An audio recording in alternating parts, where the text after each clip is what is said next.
उत्तर प्रदेश के deputy CM Keshav Prasad Maurya इस वक्त मेरे साथ मौजूद हैं। केशव जी, विधानसभा का सत्र चल रहा है, आप लोग बजट पेश कर रहे हैं और विपक्ष के लोग हंगामा कर रहे हैं, धरना प्रदर्शन कर रहे हैं अजय मिश्रा टेनी की बर्खास्तगी को लेकर, किस तरह देखते हैं? देखिए, विपक्ष गरीब विरोधी, किसान विरोधी, दिव्यांग विरोधी और विकास का भी विरोधी है। हमारी सरकार का जो भी अनुपूरक आया है, या तो वह गरीबों से जुड़ा है, या तो वह किसानों से जुड़ा है, या तो वह दिव्यांगों से जुड़ा है, या तो मातृशक्ति से जुड़ा हुआ है। और ऐसे जब अनुपूरक आएँ तो उनको ध्यान से सुनना चाहिए कि सरकार क्या अच्छा काम कर रही है, उस पर जो भी अपनी क्रिया प्रतिक्रिया देना है उसको देना चाहिए। लेकिन सदन का समय बर्बाद करना, हंगामा करना आदत हो गई है मुद्दा विहीन विपक्ष की, और जनता इसको बहुत बारीकी से देखती भी है। लेकिन आप अजय मिश्रा टेनी के विषय को मुद्दा नहीं मानते? मैं समझता हूँ इस सदन का वह मुद्दा नहीं है, और जब विधानसभा का, विधान परिषद का मुद्दा नहीं है तो उस मुद्दे को विधानसभा, विधान परिषद में उठाने का कोई औचित्य नहीं है। दूसरा, जो मामला जांच के दायरे में है, कोई जांच एजेंसी जांच कर रही है, जो मामला कोर्ट के अधीन है, उसमें राजनीति करना, शुद्ध रूप से राजनीति कर रहे हैं, और राजनीति करना वो शोभा नहीं देता। लेकिन एसआईटी ने जो रिपोर्ट कोर्ट में दी है उसमें कहा है कि ये सुनियोजित साजिश थी, ये दुर्घटना नहीं था, प्लान किया हुआ वो था, पूरा सारी प्लानिंग थी।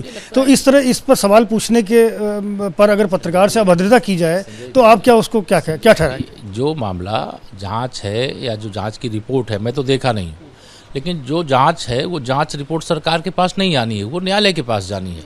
जो न्यायालय के पास रिपोर्ट जानी है तो न्यायालय को जो अपना कार्रवाई करने देना चाहिए, और जो न्यायालय के अधीन मैटर है उसमें सरकार की ओर से कुछ बोलना भी नहीं चाहिए। लेकिन सर, हम लोग भी आपके पास आते हैं, 10 तरह के सवाल करते हैं, आप जवाब देते हैं, अभद्रता करना कितना जायज़ है पत्रकारों के साथ? नहीं, मैं मानता हूं कि इस प्रकार की कोई ना तो आवश्यकता थी, किस कारण से मतलब उन्होंने ऐसी कोई बात की है, मेरे भी समझ से परे है। लेकिन कई बार सवाल करना चाहिए, लेकिन सारे सवाल कैसे, किससे, किस प्रकार की स्थिति परिस्थिति में कोई व्यक्ति है, उसको ध्यान में रख करके भी करना चाहिए। पत्रकार सब एक अलग स्तंभ है, हमारा चौथा स्तंभ है लोकतंत्र का, तो उनका पूरा सम्मान है, आदर है। कहीं कोई भूल चूक कोई किए हैं तो वह मुझे लगता है वो अपना स्पष्टीकरण देंगे। लेकिन मैं कुछ समाचारों में देखा था जो नहीं होना चाहिए था, लेकिन किस कारण से ऐसा मेरा तो बहुत पहले से संपर्क है, चूँकि 2012 में हम लोग विधानसभा में भी थे, इस प्रकार का व्यवहार नहीं रहा।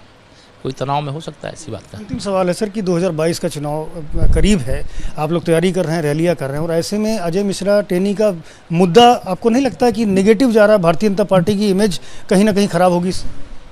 देखिए, भारतीय जनता पार्टी जो भी कार्य करती है वह देश की सरकार जो करती है देशवासियों के हित में करती है, प्रदेश की सरकार जो करती है प्रदेशवासियों के हित में करती है।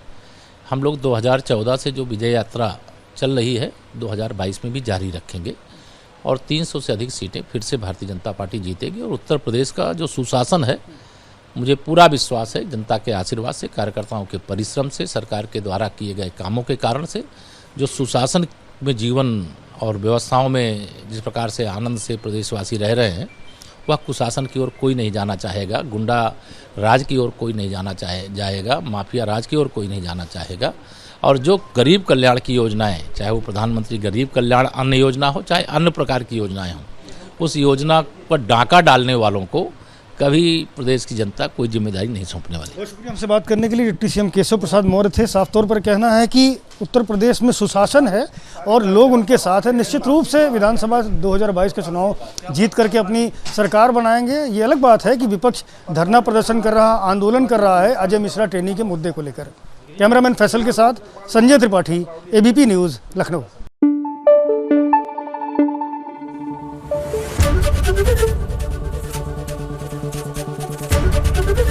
एबीपी न्यूज़ आपको रखे आगे।